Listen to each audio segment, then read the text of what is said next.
the course, I think a big question that comes up with people specifically right now is, why should I do teacher training at this time? It's such a period of uncertainty, and we don't know whether we're coming, whether we're going. Maybe it's better to wait. This is precisely the time to do it, because teacher training will can help give you the strength in yourself, the resilience, the grit to keep up, so that you can adapt. Whatever's coming is coming, and being afraid of it won't help. Hiding from it, trying to protect yourself from it, isn't going to do anything. Facing it, handling it, managing the challenges, managing them gracefully, those are things that Kundalini Yoga has tools to help you. So the practice can help you cope with the traumas of these times we're in, and help you cope with the uncertainty. The benefit of teacher training, yes, you can practice Kundalini on your own, and that definitely will help, just even a little bit, 3 minutes a day. With the teacher training, we go much deeper. We study more in depth the hows and the whys, so you really can refine your practice. And you also have this community that's going on this journey with you. So you may start, some of you may already have a personal practice, some of you may be starting for the first time. And for many people, that's the hardest part of the course, is actually integrating that bit of self-discipline to practice Kundalini on their own every day. But you have a group who's going through this same journey as well. So when you may be faltering, you may be doubting yourself, the group can help keep you up. And then Simran and I are here as well to support you on that journey. So this idea of being part of a cohort is part of what will deliver you to the other side. So we cover a lot of ground in teacher training, from the history of yoga, the roots of Kundalini yoga, the roots of sort of yoga more broadly.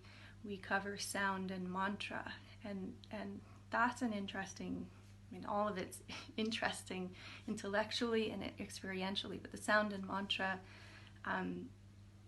you really have an opportunity to work pronunciation, on understanding, on experiencing the sounds differently, because the language that the mantras, many of the mantras, not all, some are in English, many of them are in Gurmukhi, and this is a language that has sounds we don't have in English, whether it's American English, British English. The sounds are different, and we need to train our ear to hear them before we can repeat them. And so that's one facet that we'll be looking at, and the different qualities of sound: whispering, vibrating a sound in silence, projecting a sound out loud, creating a hum with the sound. Each of these aspects of sound can have a different healing effect. So that's one area we'll be going more deeply. We'll be exploring anatomy and alignment. Two separate areas, in fact. Eastern anatomy, Western anatomy, and then Simran is an expert in alignment, and maybe we'll have her do a little promo video about specifically alignment, an area that she's studied for many, many, many years. She brings real expertise into how to do postures correct. The interesting thing about Kundalini Yoga is you can do it badly and you'll still feel an effect. You'll still transform. But when you can get into a posture correctly, you can go more deeply, and you can find the ease in a particular position. You can find the ease to sit in a meditation for 11 minutes, 31 minutes, 2.5 hours. So you can get to the point where you do the work, where you go deeper with your practice, where you go deeper with your meditation. So we're especially lucky to have Simran with us for that component. Simran is incredibly knowledgeable about all things in this course, but divine alignment is an area of expertise for her. There's Eastern anatomy, Western anatomy, which helps you put it all together. For those of you interested in why it's working, how it's working, this will give you a little insight into how the practice is affecting you physiologically. Further, we will give you the tools to teach. Over the period of course, you will practice teaching. For those of you who aren't interested in becoming a teacher, this part is still for you, because when you teach, when you start to articulate even just the instructions of a kriya, put your arms here, put your legs there, you start to understand differently. So it is a way of assimilating everything you've learned into the course. So your own practice will go deeper. As you deliver, as you share, you start to understand differently and you relate to the kriyas differently. So this aspect of learning how to teach is relevant for anybody, whether or not you actually plan to come and teach. Being a teacher doesn't mean that you have to find a studio and then make a career. In fact, we discourage this idea of becoming a professional teacher. More, have your day job. You're a lawyer. You work in finance. You're an artist. You're an actress. You're a life coach. Whatever it is you do that and teach. And bring the yogic teachings into whatever it is that you're doing with the rest of your life.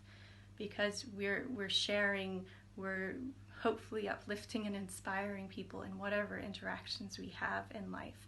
So the teacher, the training can continue to support you in just being a productive being. But that aspect of integrating the ability to teach can serve you. And whatever it is you are doing, you can still teach. So if you're not teaching in a studio and you're not having this profile, separate persona as so-and-so the teacher, teach where you work. Deliver a class at your office if they'll let you, or a local community center. If there's a group that you're part of, a hobby, if you sing for fun and you have a group of singers who sing with you, you could teach a class for singers. There's so many applications for Kundalini to be shared, and there's so much need for it. So whatever you're doing now, you can continue teaching. You can continue doing that and teach alongside it. And we will talk some in the training about how you go about that and different ways and applications for the teachings. The Kundalini teacher training I see as almost like a table of contents. We dive into these different subject matters, but any one of them you could study for the rest of your life. And when you finish teacher training, it's the beginning of something. You will have a certificate. Once you finish the requirements, you will have a certificate sort of allowing you to deliver Kundalini classes. You will be a certified Kundalini yoga instructor. But the journey is lifelong. So you will have this foundation. And as much as you want to, you'll be able to continue. There's specialty training, there's level 2, there's level 3 training. And just on your own, as you go, you continue to refine, you continue to develop, because we're all always works in progress. This is a foundation, and we'll be starting on the 19th of September, so very soon. So please consider it. It's a life-changing, life-transforming course and a life-uplifting course. It will serve you, whether you teach or not, it will serve you the rest of your life. Thank you. Sat Nam.